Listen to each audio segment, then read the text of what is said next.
hello po sa ating lahat. Kumusta? So, yun na nga po no, napanood po natin ang live ni Kuya Val Santos Matubang patungkol nga po ito sa story ng buhay ni Viancy. At unang-una, maraming salamat kay Kuya Val. Dahil nga po sa pag-depend po niya kay Viancy sa mga basher. At alam naman po natin kung saan nga ba nanggaling yung basher ni Viancy. Lalong-lalo na ngayon, maiinggit po sila kay Viancy. Kasi nga, tila siya po ang gaganap ng marimar ng Kalingap.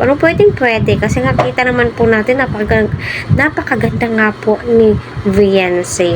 So kita naman po natin the way na lumakad si Viancy, the way na yung tindig po niya, napakatangkad po niya, at kita naman po natin nung kinulot yung buhok ni Viancy, God, bagay na bagay po sa kanya. Ayan.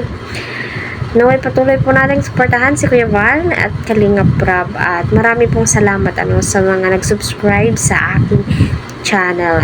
So yun po yung mga inaabangan nga po ng mga supporters. Grabe, napakaraming supporters ni Viancy, at sa GC ma-page man ito, mag-group man po ito, grabe nang iinit na po sila kung bakit napakatagal daw po ng part 25. So abangan po natin kasi kita naman po natin na pinaghahandaan po nila para mas lalo po tayong ma-excite, mas lalo po tayong ganahan, at may mga pasabog po talaga ang Kalingap.